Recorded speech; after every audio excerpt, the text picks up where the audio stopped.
Did you know a 2018 study showed half of prenatal vitamins tested had unacceptable levels of heavy metals? I'm Kat, mother of 3 and founder of Ritual. When I was 4 months pregnant, I couldn't find a prenatal I could trust, so I created my own. Ours is made traceable, third-party tested for heavy metals, and recently earned the Purity Award from the Clean Label Project. But don't just take my word for it. Get 25% off at ritual.com/podcast. In Louisiana, the Baton Rouge Police Department comes under fire as a torture house is uncovered during a lawsuit. In D.C., a 16-year-old is killed over sweet and sour sauce. And in North Carolina, a woman is arrested for faking her own death. These stories and more are coming at you today, Friday, September 1st on Real Life Real Crime Daily, and I'm Jim Chapman. And I'm Woody Overton. And I'm Mike Agovino. Happy September, everyone. What up, boys? Yeah, happy September. And guess what? That means go Tigers. G-E-A-U-X right. Tigers. That's right. And thank you, Jesus, for letting me see the beginning of another football season. Amen. That means football for sure. It also, did you know that September is the most popular month for births? Yes. In the United States? Really? I don't think I have any kids that that I know of. So do you know why that is, Michael, would be the question, because I do. Well, you got to count back 9 months. I know what the research online says the reason for news that pages? is. Well, I don't know what your theory is going to be. My theory is going to be 9 months. I always go back and because I do birthdays, all the birthdays on Facebook every day.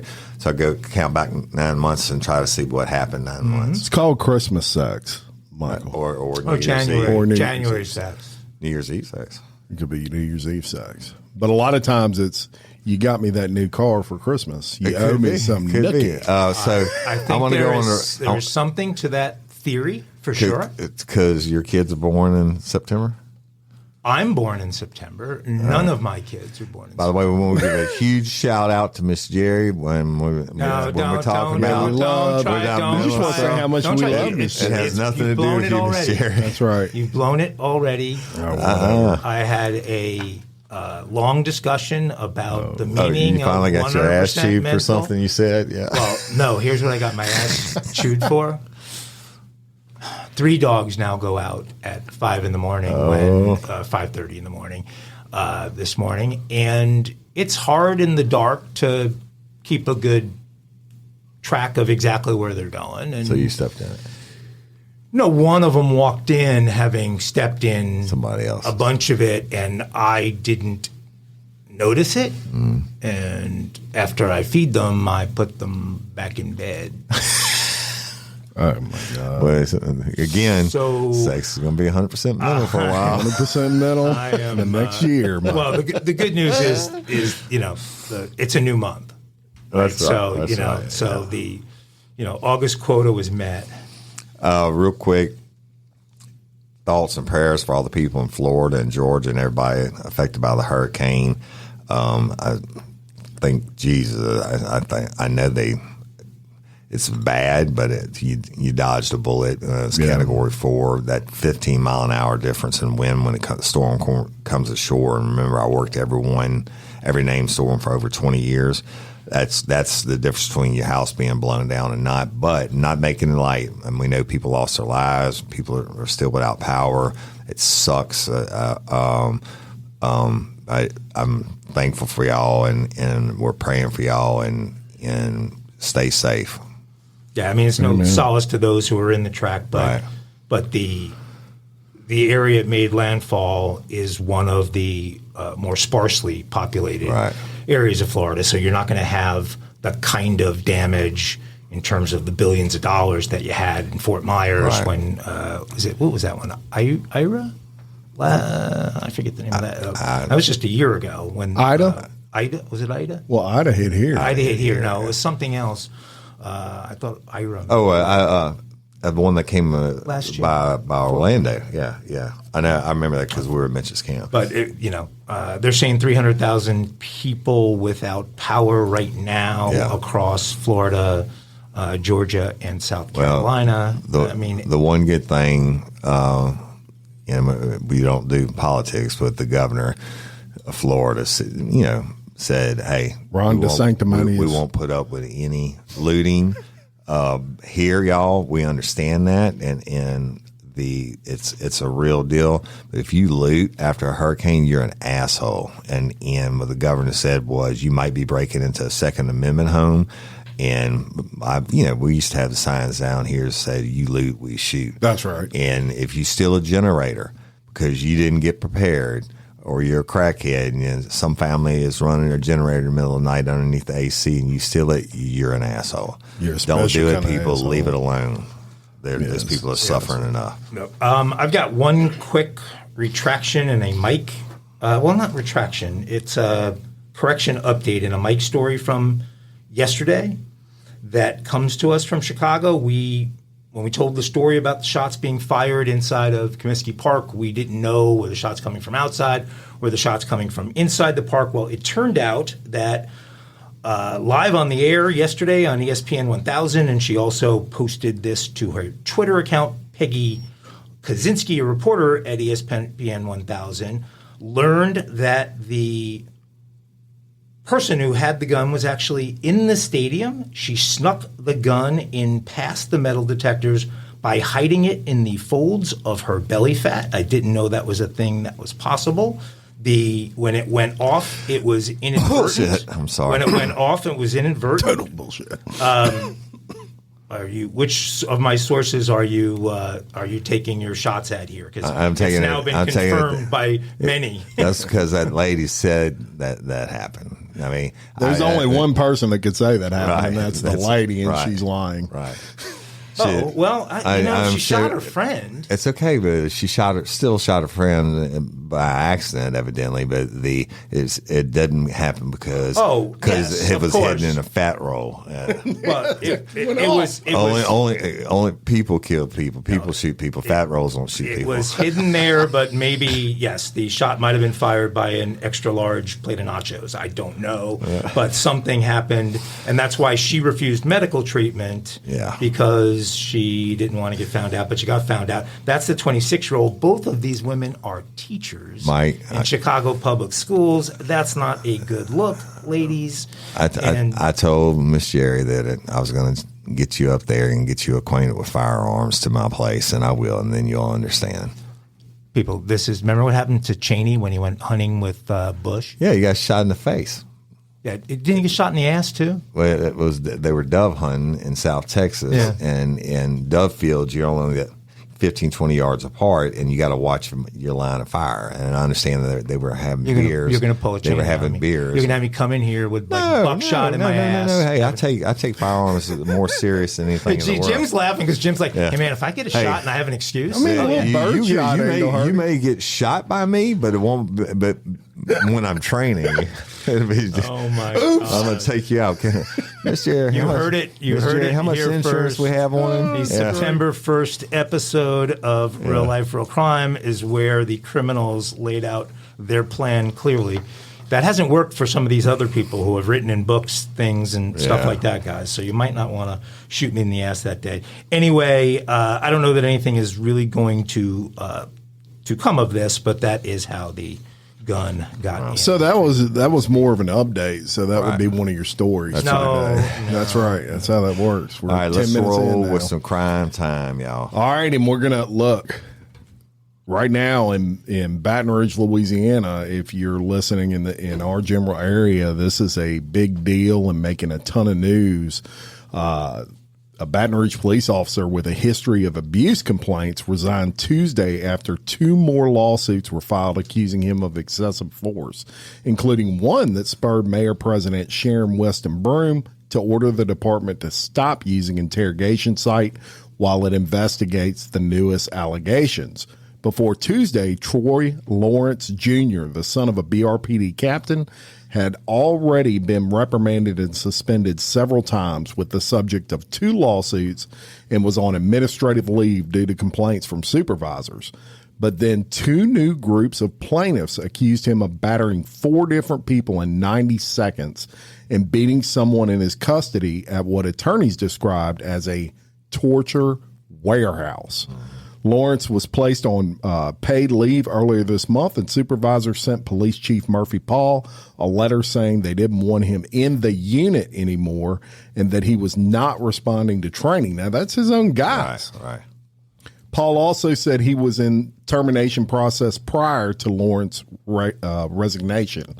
On Tuesday, Broom announced that she directed Paul to suspend all operations at the warehouse facility pending a thorough investigation by the police department. The severity of these allegations deeply concern me, especially given the potential impact on the trust our community places in us, she was quoted as saying. Now, officials said Tuesday an internal affairs investigation into the incident was underway. And the warehouse in question was a narcotics processing facility that had been in use for about 20 years to process thousands of suspects, drugs, and other evidence. I would like to assure this community there's nothing more secretive about this narcotic processing facility. This from Administrative Chief Myron Daniels. Paul said the use of the facility would be suspended. In a lawsuit, a 21-year-old man identified as Jeremy Lee accused Lawrence of taking him into custody without reasonable suspicion or probable cause, placing him in the back of a BRPD vehicle before taking him to the warehouse where he proceeded to beat him so badly that Lee was left with fractured ribs and other visible injuries. Lawrence arrived at the scene of a drug-related call on Cadillac Street in Baton Rouge on January 9th and began discussing possible evidence with another officer while periodically turning the audio and footage of his body camera on and off. He then approached the police car Lee was sitting in, began to swear at him and push him. Both officers at the scene repeatedly accused Mr. Lee of resisting. Despite Lee's compliance with the officers, the men handcuffed him, forced him down in the middle of a paved street, pulled his pants down to search him. While Lee was on the ground, Lawrence told him that he was about to beat the living shit out of him. When Lee asked the officers why he was being arrested, they refused to give him a reason.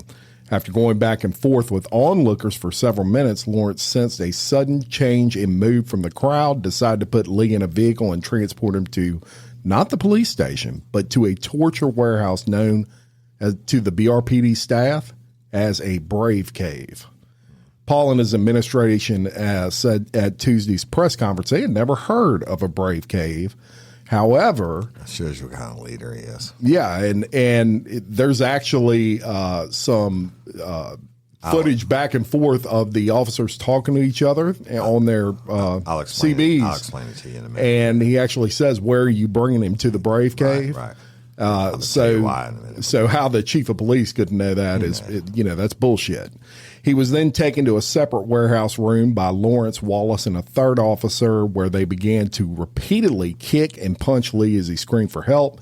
The officers had their body cameras turned off during the incident, and when subpoenaed, BRPD was unable to provide camera footage from the warehouse, saying no footage existed. Lee's injuries were so severe the local jail refused to admit him until he was treated at a local hospital. He was treated at a local hospital for a fractured left rib, chest pain, facial pain, and difficulty breathing, and he was ultimately booked into jail on 2 counts of battery of a police officer and 1 count of resisting arrest. So when they started digging into that incident, do you have something to say? Is that page 5 you're getting into? That's 3. 3? Okay. This is the 3rd page. This is like typical of every story you do. So I know you're not used to it. A second federal lawsuit filed Monday alleges that Lawrence used profanity and excessive force while intervening in an argument outside of a hospital on October 8th, 2022, resulting in the arrest of 2 people. A man who had been shot by BRPD was taken to the hospital where an argument among his family members broke out. 2 plaintiffs allege Lawrence overheard the argument and immediately began cursing as he ordered them to disperse. He then grabbed one of them by the wrist and said, "What you gonna do?" before pushing both men into the police vehicle on each side, telling them to get in the fucking car. Once seated in the car, Sanders couldn't close the door, so he grabbed Sanders' neck, shoving him into the car, slamming the door shut. He then grabbed a third person who was not posing a threat for a few seconds later. And then it goes into several other incidents with this same police officer who whose dad is a captain. Let me tell you the comments on that. I can't attest to the allegations of violence and all that.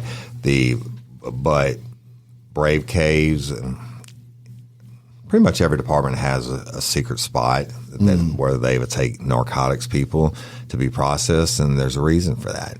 Even Louisiana State Police narcotics units are separate from the regular troops and stuff.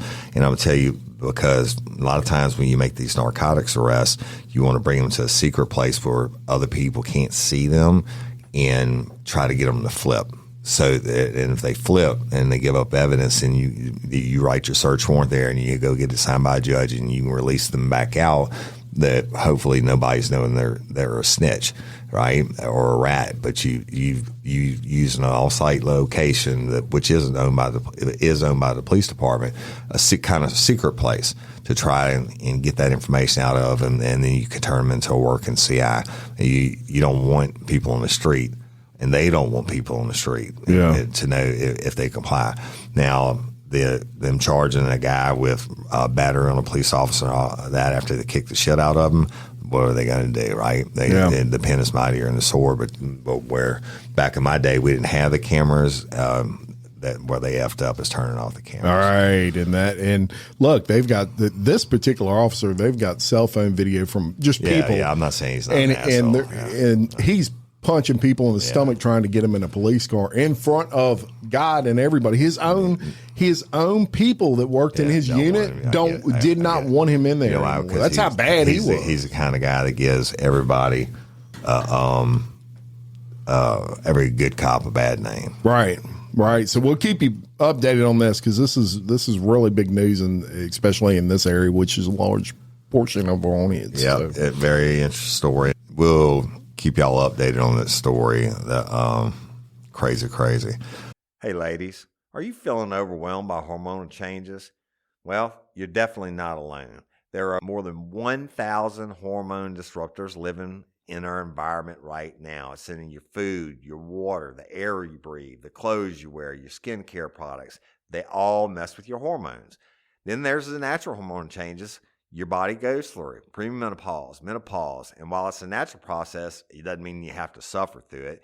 The good news is you don't have to suffer through it anymore, because now you have Hormone Harmony, a formula made only with herbal ingredients that are shown to reduce hormonal symptoms in women of all ages. Hormone Harmony is not just a hormone support and supplement. It's become a phenomenon.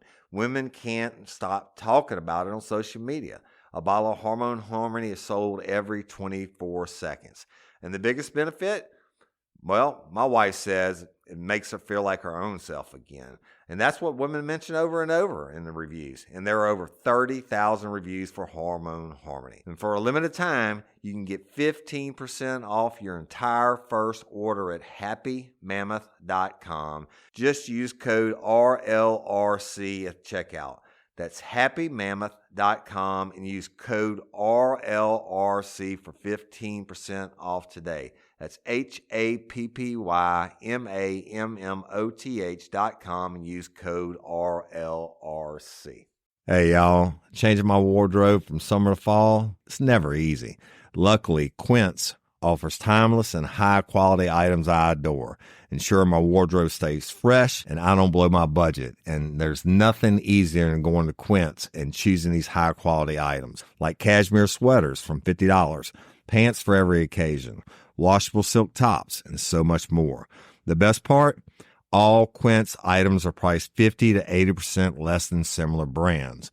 By partnering directly with top factories, Quince cuts out the cost of the middleman and passes the savings on to us. And Quince only works with factories that use safe, ethical, and responsible manufacturing practices and premium fabrics and finishes, and I love that. I got the stainless steel Link Apple Watch band for $59.90. It's heavy duty, it's awesome, and it's like $100 less than I could find anywhere else. And I also got a 100% organic cotton fisherman quarter zip up sweater. The color is alabaster. Man, I can't wait to wear that this fall. And Cindy got the Mongolian cashmere boat neck sweater in heather gray. And I'm telling you, These are classic pieces at a fraction of the price. Make switching seasons a breeze with Quince's high-quality closet essentials. Go to quince.com/RLRC for free shipping on your order and 365-day returns.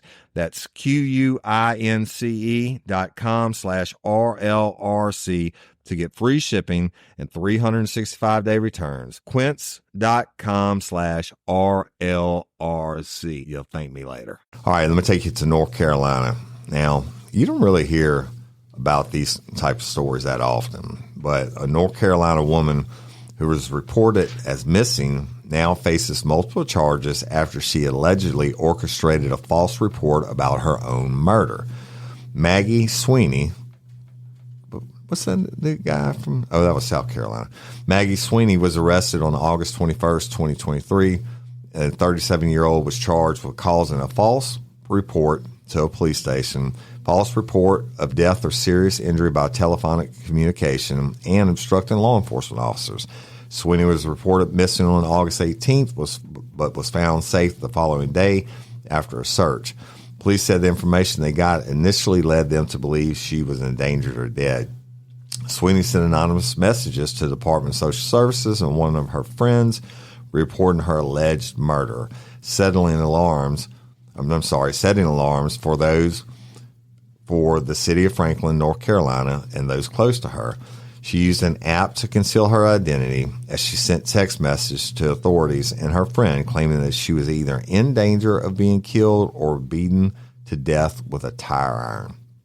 Immediately after becoming aware of the woman's plight, police posted pictures of the woman listing her age, size, and other identifiers to attempt to engage the public in the search for her. Law enforcement exhausted 75 hours looking for her. Sweeney's hoax comes a month after Carly Russell, an Alabama woman, created a false narrative of being kidnapped. And you knew this was coming, right? It also comes after a preteen performed a copycat version of Russell's crime. The child was charged with a felony of making a false police report concerning the use of firearm in a violent manner and a misdemeanor of misuse of 911. The weapon seems to be the only difference between Sweeney and the young students' cases. Copycats. Total copycats. And we're going to show y'all the picture and put this up on TikTok. It's a little bit off subject, but when we talk about these mass shootings and stuff, that's why I don't like to talk about the stupid ass name that does the shooting. Or really, if we didn't have to report it because it was real life and real crime, I wouldn't even report it because so many of these people do copycats. Right. And, not to profile anybody, but a lot of these people do not look like they're people that if you look at them, you would think they were normal people. They look like normal people. And I used to get that a lot, but they were like, oh, they don't even look like a murderer. Yeah. But what does a murderer look like? What is a person? I mean, I don't know what her motive was for doing this, attention seeking or whatever, but the certainly shows that it goes across all race lines. Carly Russell was African American female, and this lady is a Caucasian. Well, and we had the lady yesterday in Dumb Criminals that was from Sioux City. That's right. That's right. That lied about being accosted and raped. Right. So I don't know why the news picks up one and doesn't on the other. This is the same thing. They exhausted 75 hours and they think she's been murdered. Well, but I would think now that this has kind of become a thing, and we saw in that case yesterday that woman's being charged like $17,000 of the city's expense. Here's 75 hours. That's going to add up to That's way more than one cop working it. That's going to add up 20 to cops working. Big tally. And if I don't know if that's been fought anywhere or that's absolutely they'll figure it out law, but that would be the deterrent for these people is if you get caught, you're going to get charged back for the time law enforcement spent investigating whatever the heck was. It's nothing as an deterrent, or we wouldn't have crime, but they will be held accountable, and maybe one person might be like, I'm not about to pay $100,000 for that. Makes you wonder how much a role social media plays. A shit ton. You know, I had so many cases back in the day that were like this, and people are just dying for attention, man. It turned out to be bullshit, and we didn't have social media. But so it never got reported. But I believe social media plays a huge role in this copycat stuff. Yeah. Well, and tie that with the lack of aggressive enforcement of misdemeanors and lower level crimes. Some of these people are thinking, hey, I do this thing, I'm going to get noticed, I can parlay that into some fame and perhaps even a career. So, so that you're right. That's another motive. I think it's getting some cold water poured on it now, thankfully. I know from past discussions you do not consider yourself a baseball fan. No, I've been to Wrigley Field the year they won the series, and I've been in an Astros game, stuff like that, but I don't follow it regularly. And nor does Jim. Jim's bigger baseball than me. I like old baseball. Yeah. Anything about 89 and before. Yeah. Ronald Acuna Jr.? No idea. Really? Never heard of him. Really? Never heard of him. God, one of the most exciting young players in the game, plays for the Braves. Fernando Valenzuela. Great outfielder. Yes. Mark McGuire. Yes, very good. You guys are absolutely dating yourself. Well, Sammy Sosa. He was playing along with the Braves on Monday night in Denver out at Coors Field. And a couple of guys, Jefferson Gonzalez Merida, age 23, and Carlos Ravelo Pais, age 21, decided it would be fun to leave their seats in the stands. They probably were a few Coors Lights or, maybe more than a few into their evening when they made that decision, but they leaped the fence and went running toward Mr. Acuna, and they were able to reach him. In fact, they were able to get him on the ground. One fan had his phone out, presumably trying to take a picture with Acuna, and a security guard rushed in and grabbed the fan who would not let go of Acuna. That was when another fan ran onto the field to do the exact same thing, and things went crazy. The second fan's arrival caused more security guards to get involved, which ultimately led to Acuna hitting the deck, tripping over one of the security guards on the ground behind him. The Braves bullpen catcher and other players ran onto the field at that point to check on their teammate, and security then apprehended the fans. The second fan was also barking something at the outfielder, and he was putting up a fight as multiple security guards wrestled him to the field. The Braves eventually won the game. This had me wondering, what are considered the greatest moments of fans coming onto a field? I always wanted to run naked across the field and in a Tiger Stadium. After a little research, Bleacher Report has a great list of the 50 greatest all-time situations where fans came running onto the field, and I'm just going to give you 3 of them real quick and one that we'll post a video on. Number 3 is the famous band on the field, Cal versus Stanford game. I don't know if you guys remember that. Last play of the game, a kickoff to Cal, and the Stanford band is ready to march onto the field. They believe the player has been tackled and the play is over, but he hasn't. He is lateraled, and as several more laterals take place and Cal advances the ball down the field, the Stanford band is already at like the 30, 40-yard line. And so guys playing the saxophone and the trumpet and whatever else are getting rolled over by football players as Cal gets into the end zone, scores, and actually wins the game on that play. There's a famous play, which is number 2 on their list, where Brett Favre, local legend Brett Favre, is playing against the Cincinnati Bengals, and he doesn't realize it. He's going back to pass, and the play is blown dead by the officials, but everything is in front of him, and he has no idea why the play has been blown dead.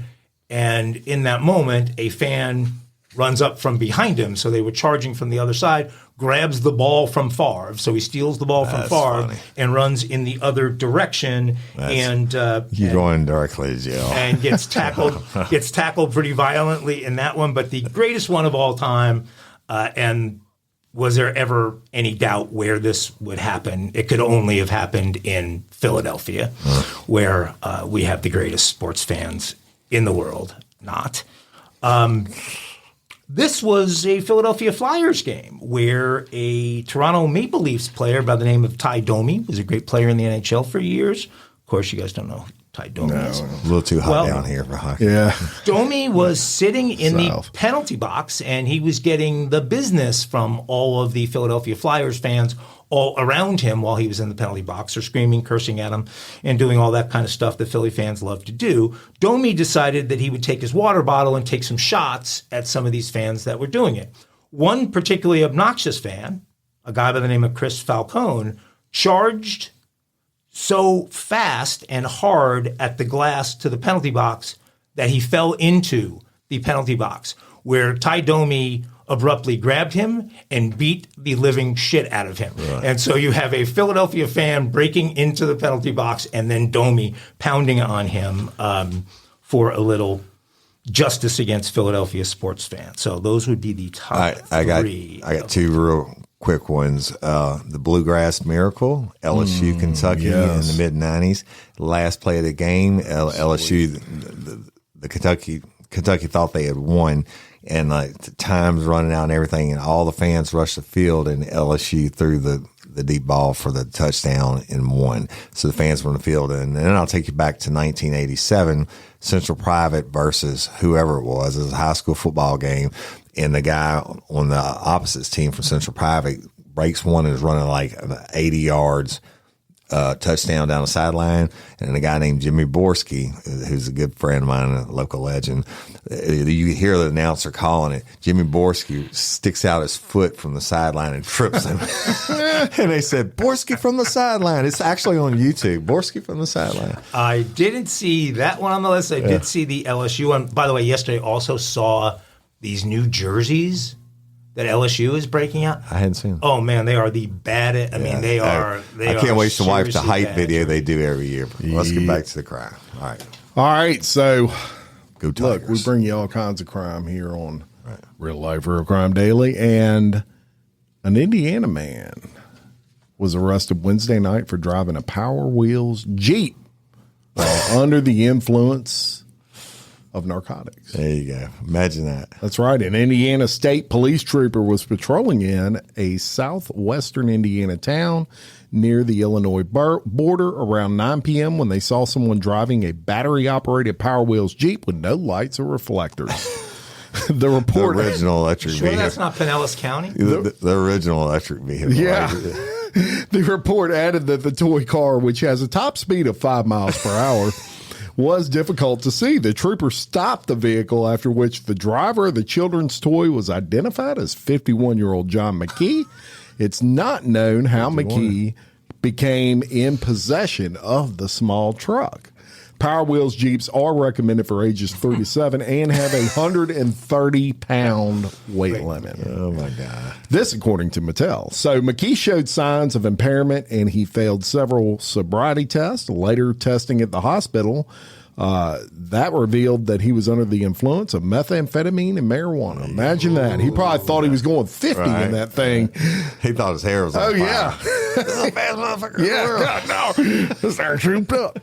He was arrested and charged with operating a vehicle while intoxicated. State police also said McKee was previously convicted for operating an actual vehicle while impaired. This was not his first rodeo, and you may be surprised to know that McKee is not alone in getting pulled over while driving Power Wheels. Really? A South Carolina woman was pulled over while driving one and arrested for public intoxication in 2019.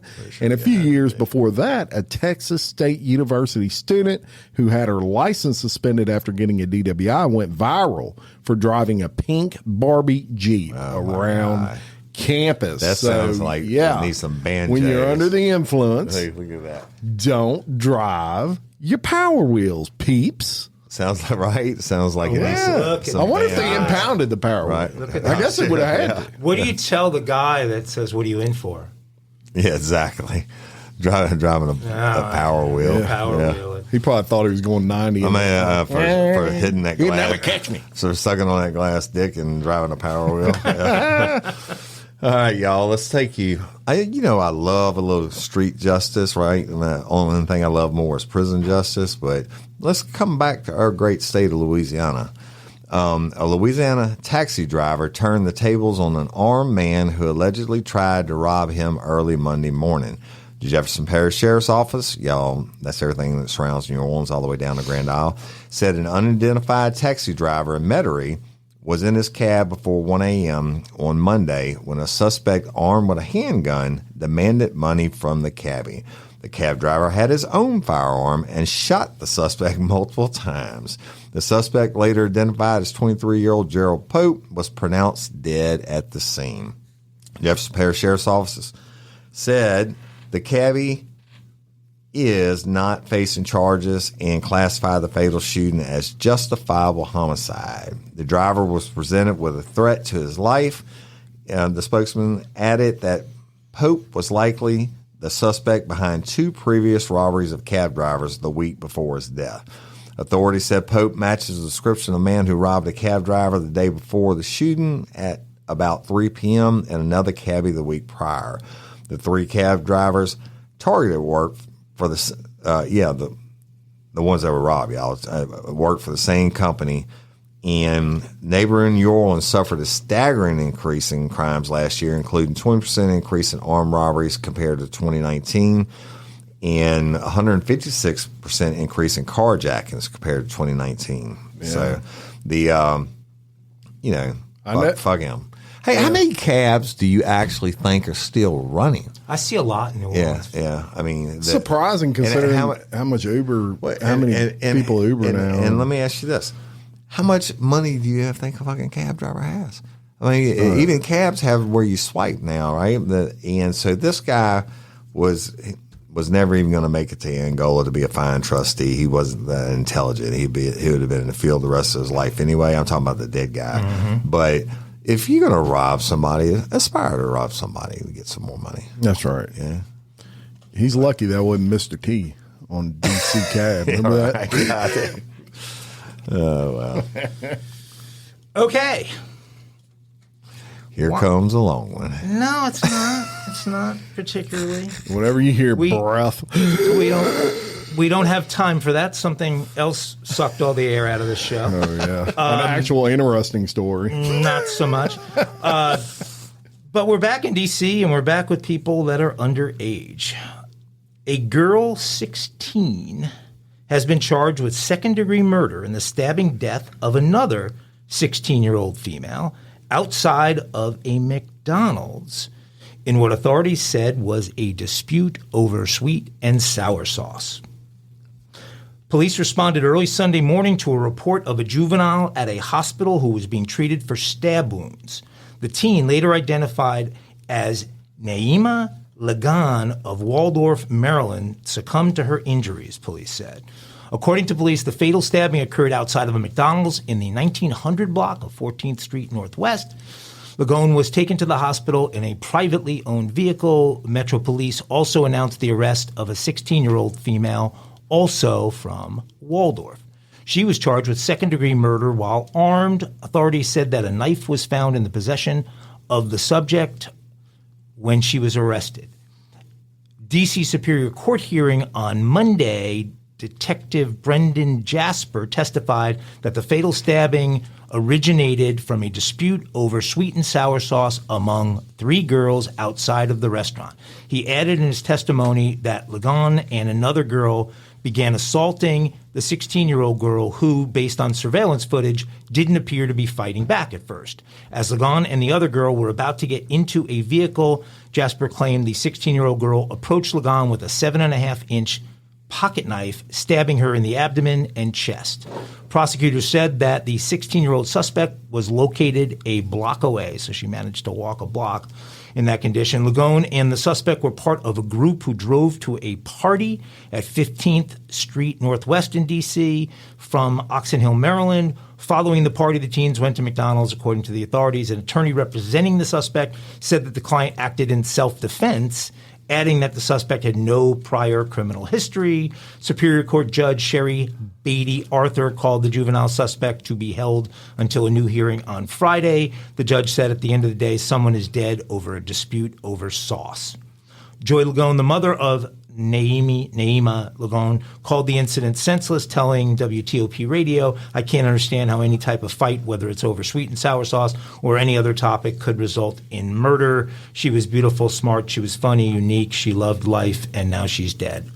Sweet and sour sauce. Yeah, I don't get that. I like the spicy mustard myself. All right. I don't even know what you put that on. You put that on chicken nuggets? Nuggets, Is that what you put that on? Yeah. DC.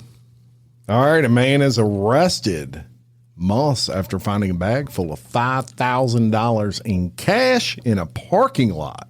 Let me tell you about this Finders, one. keepers, losers. That's what I thought too, Woody Overton. But then I checked out the news story. Here we go. A Connecticut man says he felt like he won the lottery when he discovered a bag with nearly $5,000 in cash lying in a parking lot. So he decided to keep it.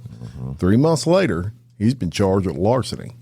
That's right. Turns out the bag, which Trumbull police said was clearly marked with a bank insignia, was found outside the same bank and contained cash from the town's tax department. There were also numerous documents inside identifying the rightful owner of the cash as the town of Trumbull. That would be different. Yeah, that kind of changes the game a little bit. Except Trumbull doesn't need the money. It would be like finding a wallet, and inside that wallet you have an ID and $100 cash, and if you have a way to find the owner. But anyway, the man, Robert Whittington, 56, of Trumbull, contends he didn't steal the money and didn't notice anything inside the bag that would indicate who the owner was. Yeah, It's not like this was planned out, Whittington said. Everything was in the moment, and it was like I hit the lottery. That was it. The money went missing from an employee in the Trumbull tax collector's office when they went to make a bank deposit and couldn't find the bag after arriving at the bank during regular business hours. Over the next several months, detectives obtained search warrants, reviewed multiple surveillance videos from local businesses, and then they eventually learned the bag had been inadvertently dropped on the ground outside the bank, and Whittington had picked it up. So apparently they finally came across the right video. Yeah. Trumbull stated, "I walked out in the parking lot, saw something on the ground, and there was no one around, so I picked it up." He said, "I walked back and got my car and took off, and it's not like I stole anything." Yeah. That's exactly what he said. Direct quote there. If I knew I was wrong in the first place, I would have given it right back. I didn't think I was doing anything wrong. When police interviewed Whittington, they said he acknowledged being at the bank and taking the bag. He told them he believed he had no obligation to return the bag to the rightful owner. Whittington, who runs and owns a dog training business, said he has never had a criminal record and his customers can vouch for his integrity. Anyone who knows me knows I'm all about generosity. After living in this town for 20 years, I'm not looking for trouble. So what do you think? I think that really, they're never going to prosecute him for it. I mean, they arrested him for it. Doesn't mean he's going to get convicted for it.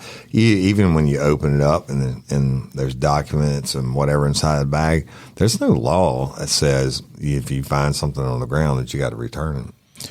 Yeah. So, it did happen to me one time coming back from Bureau's fishing, and I dropped my wallet with my commission in it and my badge in it. Oh, Lord. And a couple $100 What kind of trouble you get in for losing? I don't know. I wasn't telling anybody. But listen, what happened? Motherfucker mailed it back to me minus the money, which I didn't care. At least he mailed you. I don't want to report this motherfucker missing because it could turn up and they could be. Well, and he could have found it. Somebody could have stole the money, thrown it back down, and he could have found it with no money in it. So I don't think they. I mean, the dude probably should have done the honorable thing and turned it in, but I don't know. If they hadn't had cameras. Yeah, the problem is cameras are everywhere now. And if that were me, I'd be like, the second I keep this money, I'm gonna be all over the news. I'd be looking for cameras. Be all over Real Life Real Crime Daily. Your first move is to do a 360 scan to see if you're in view of any camera. Spark something uncommon this holiday with just the right gift from Uncommon Goods. The busy holiday season is here, and Uncommon Goods makes it less stressful with incredible hand-picked gifts for everyone on your list, all in one spot. Gifts that spark joy, wonder, delight, and that's exactly what I wanted feeling. Hey, y'all, I ordered a super cool piece. It's a candle with a sculpture of an LSU's Tiger Stadium on top of it. And each officially licensed laser cut wooden replica features up to 4 layers of detail, creating a bird's eye view of a specific football field, seating section, and more. And every label includes your stadium's name, the team's logo, and school location. And it has a coconut, soy, vegan wax infused with sandalwood smell that creates tailgates and touchdowns scent profile, reminiscent of game day. It's invigorating like fresh cut grass and nostalgic like smoke from a pre-game grill, and calming like the crisp autumn air of a new semester on campus. Y'all, I love it. I have it at the base of my TV, and I'm ready to watch the Tigers play on Saturday night, right?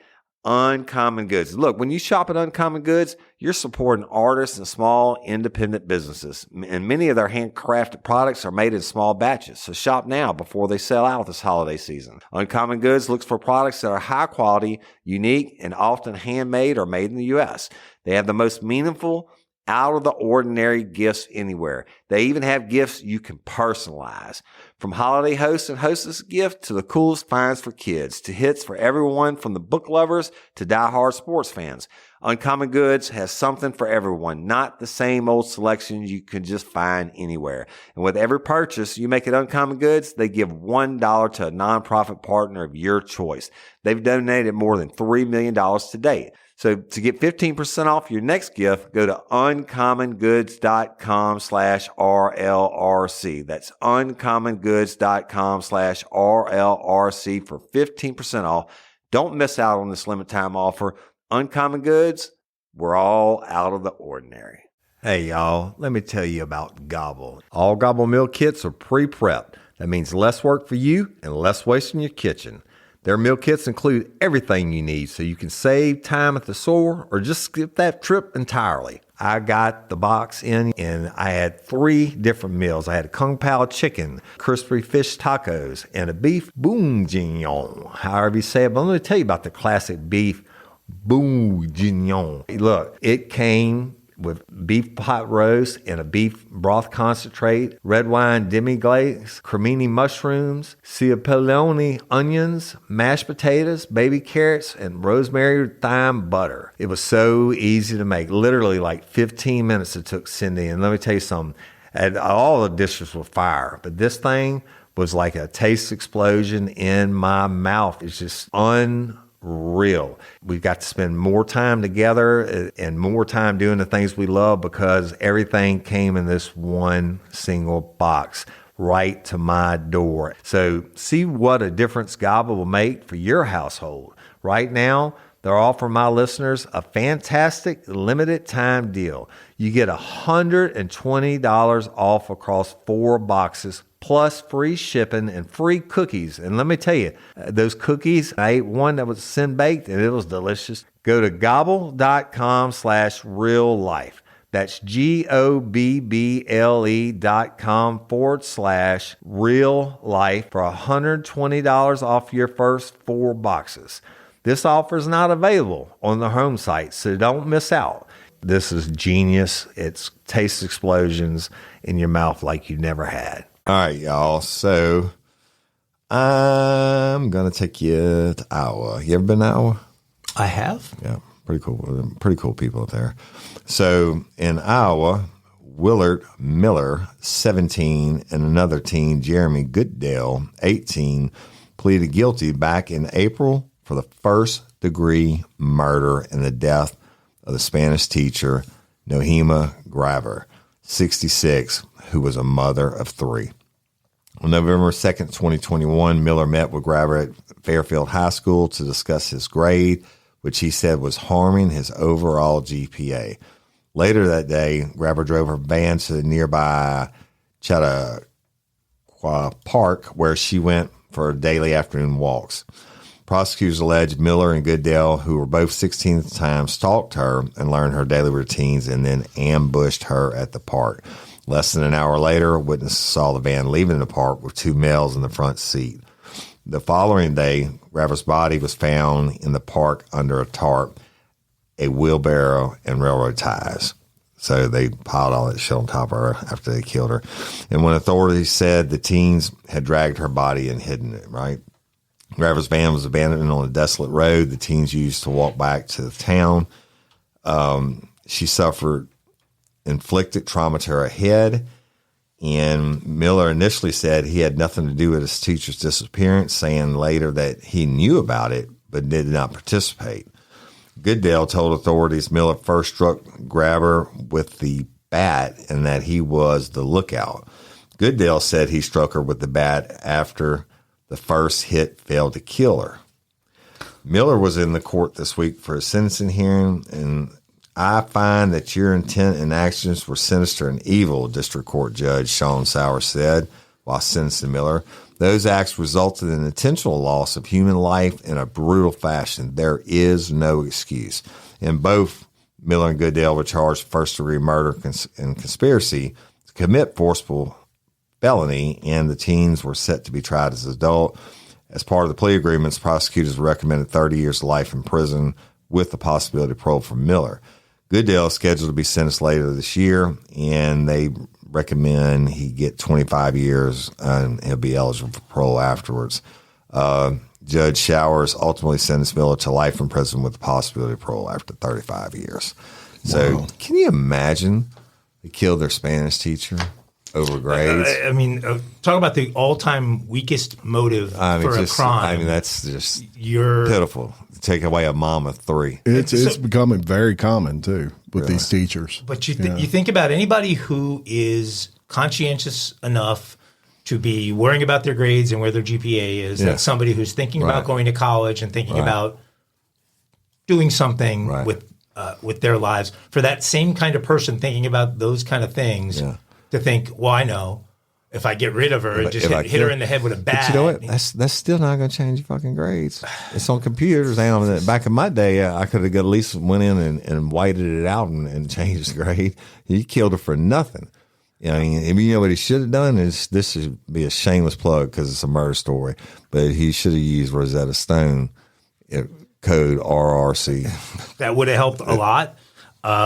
Maybe a teacher conference to try and I don't know. Do some extra homework or something. That lady and her kids is horrible. And killing your teacher, they should go to prison for the rest of their life. Yes, agreed. They should. Back to Florida, Vero Beach, which is in Indian River County, Florida. According to a statement from the Indian River County Sheriff's Office, detectives have arrested a guy by the name of Joseph Napier, who's from Vero Beach. Napier, who is a cook, reportedly called 911 in May of 2021 to report an unresponsive 2-month-old, the statement said. Once deputies arrived at the scene, they saw that the child was turning blue and immediately transported her to an ambulance. Unfortunately, the child died. Napier initially told detectives that he had left the infant with his 18-month-old daughter for about 10 minutes, and when he returned to the room, he realized the 2-month-old was choking, the statement said. I don't know who leaves an infant with an 18-month-old, but he also reportedly said that he saw, quote, a small white object lodged deep in the infant's mouth and waited about 5 minutes before calling 911. Okay. Officers say they determined this was false information and that he allegedly spent 30 minutes on his phone during that time window. An examination conducted on the child revealed a baby wipe was stuck deep in her throat, which the statement said resulted in complete airway obstruction. Officers allege that Napier was the only person who could have placed the baby wipe in the infant's throat. On Thursday, more than 2 years after the child's death, officers finally arrested and charged Napier with manslaughter. He's being held on bond of $750,000. It's unclear why the investigation took 2 years when it seems pretty obvious. Napier, who boasts 2 tattoos titled Corrupt on his left arm, has a lengthy history of arrests going back more than a decade. His arraignment will be set on October 13th. Why he killed his baby with a baby wipe. Murder by you. No freaking. Go to hell. Hashtag murder by you. He's going there. I don't know why it took them so long to get a case built to take him there. Hey, let me say something real quick. I'm having flashbacks when we talked about stories. You know, every baby death has to be investigated, and a lot of what you used to call SIDS or crib death, or et cetera. And the hardest thing I think I ever had to do, way harder than telling people their family members are dead, was go to the hospital emergency room and take an infant baby from a mama that was deceased, because it's the autopsy and everything still had to be done. That's tough shit. Had to be. I hate that. You can now take off that belt and move freely around the cabin. That's right. We are down to another Mile High crime for today. Mile high. And a Georgia woman has thrown a stun gun and got into a fight with an Assumption Parish Sheriff's deputy after a dispute with a cab driver who had just taken her from the New Orleans airport nearly 60 miles away. Now, when deputies approached Janae Black, she was holding a stun gun and testing it. Black threw the stun gun at deputies when they ordered her to drop it. And when deputies confronted her, the incident turned physical. I'm sure it did. That's right. This is according to the sheriff's office. Yeah, freeze plus P. Fix that real quick. Deputies did not say whether Black or the officer sustained any injuries in the altercation. The cabbie had originally called the sheriff's office about the woman who, after she had refused to pay the cab fare after being brought to Labadyville from Lewis International Airport. Right? Yeah, so Labadyville is, about 58 miles roughly from the airport. That's quite the cab fare. Right. And so she basically pulled up and said she wasn't going to, I don't know what her reasoning is for not wanting to pay the cab fare, but she yanks out stun guns and it got bad. Black, who is from Georgia, was booked on 2 counts of resisting arrest and a single count of aggravated assault of a peace officer and disturbing the peace. And you never think about that with airports and the altercations that take place between, cabbies and I had one folks. Dude had no intention of paying. He gets a cab from New Orleans to Albany here in Livingston Parish, and he gets out and he says, this is my mama's house. I got to go in and get the money, and he hauled ass, right? And I knew who he was when the cabbie called. And you had to go, awesome. Drag him out of his house. Yeah.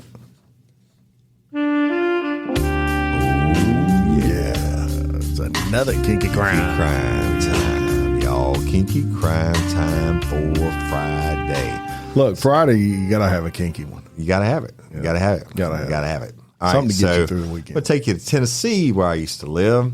A Tennessee woman accused of flashing inmates while in the parking lot of the Washington County, Tennessee Detention Center was arrested. Imagine that. Yeah. So Washington County Sheriff Keith Sachs, his name is Sexton, said deputies charged 28-year-old Elizabeth Leah Laster of Knoxville with indecent exposure after she was discovered in the parking lot exposing herself to inmates. Wow. I mean, you got to have a... She likes some bad boys. Everybody's got to have a hobby, right? And so deputies observed Laster beside her vehicle exposing various body parts in the direction of the jail. Laster was then taken into custody. Laster told deputies that she came to the jail to visit her ex-boyfriend, who was an inmate at the facility, and her ass was booked in jail for being kinky. Look, and we're going to post her. We're going to post her picture on the page because she's got some crazy looking eyes. She's got the same eyes that girl She's got yesterday the kinky eyes. That's got that again, the glass dick eyes. That sucking on that meth pipe too long. Yeah. She likes some bad boys. Yeah, that was a kinky. Didn't get no beans. That's the first thing you need to check out is those eyes. I mean, that guy wouldn't have gotten. They need to check out all the walls underneath the windows of the jail for hunks of semen. That's right. That is scary. Fall into big savings, all in the Kroger app. Get 6-packs of Coca-Cola, Pepsi, or 7-Up for $2.99 each. Then get juicy red, green, or black seedless grapes for 99 cents a pound, all with your card and a digital coupon. Shop these deals at your local Kroger today, or tap the screen now to download the Kroger app to save big today. Kroger, fresh for everyone. Prices and product availability subject to change. Restrictions apply. See site for details. Why choose a Sleep Number smart bed? Can I make my side softer? Can I make my side firmer? Can we sleep cooler? Sleep Number does that. Cools up to 8 times faster and lets you choose your ideal comfort on either side, your Sleep Number setting. And now, during our Black Friday sale, save 50% on the Sleep Number Limited Edition Smart Bed, plus special financing. Limited time. To find a store near you, visit sleepnumber.com.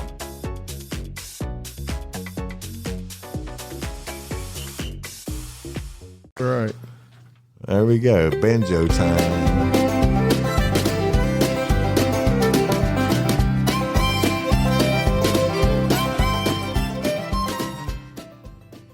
Well, I don't know if they're big on banjos in this part of the world, but today's Dumb Criminals episode is actually going to be a Dumb Terrorists episode. Oh, yeah.